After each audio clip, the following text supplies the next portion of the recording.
Why did housing get so unaffordable for American citizens? Two big problems. Number one, I already talked about, interest rates were too high. Number two, you had way too many people in this country who were competing against American citizens for scarce homes, and that's the illegal immigration problem. Why has housing leveled off over the past 6 months? I really believe the main driver is you've had negative net migration into the United States for the first time in 60 years in this country.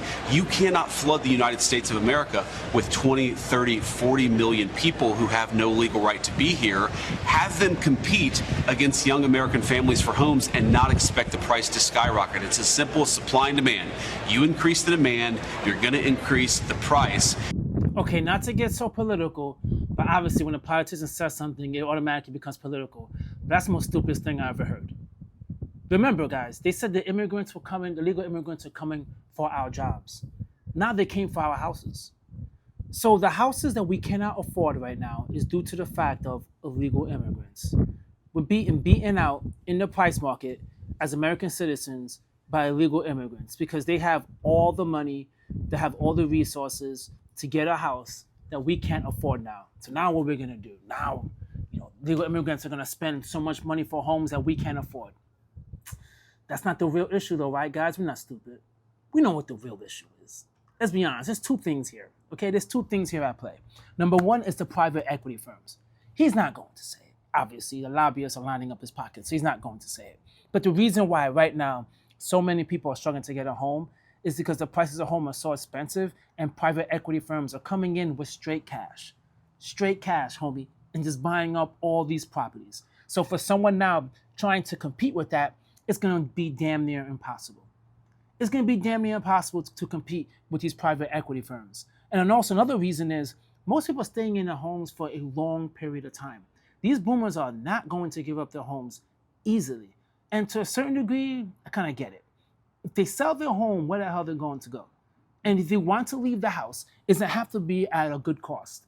At a good cost for them to sell their home in order to retire or do whatever the hell it is that they want to do.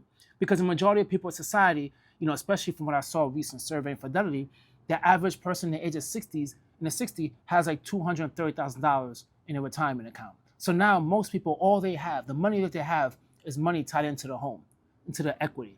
So all the money they have is from the equity of the home. So they're going to sell it for a hefty price in order for them to leave the house.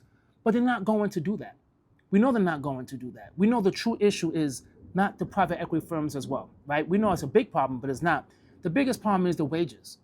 The wages are not being increased, and we know it's not being increased because these jobs are not giving us fair wages. How are you going to buy a house when you can't afford it? They're not giving you a fair wage. The wages are so damn horrible. We're getting no raises. Right now, inflation is higher than the raise increase that people are getting now at work, right? We're not getting increases in raises. So that's the issue. So listen, okay, Mr. Clown, pay attention and do the right thing. Push for us to get fair wages. Stop arguing with this illegal immigration stuff. They're not taking our homes, and they're not taking our jobs. Stop that. What the big issue is, the wages need to get increased, right? And the interest rates, yes, could drop, could help. But let's be very honest. Most people right now are willing to go house poor in order to get a house. There's people overpaying now for houses to get in. So even if the interest rates go down, it's not going to change one bit. Maybe a slightly, but not a whole lot. People are willing to do whatever it takes to get a house. Whatever. These mortgage companies are going to let you get up to the max. They're not going to look out for you and say, hey, you know what, you only could technically afford 25% monthly income. Your 25% of your monthly income should go only towards a mortgage. We're going to give you that. No, most places will offer you at least up to 50% or even more, and it's willing for you to go house poor.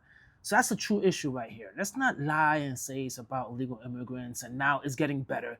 It isn't getting better. It's still getting worse. Catch you guys in my next video, man. Let me know how you feel. Peace.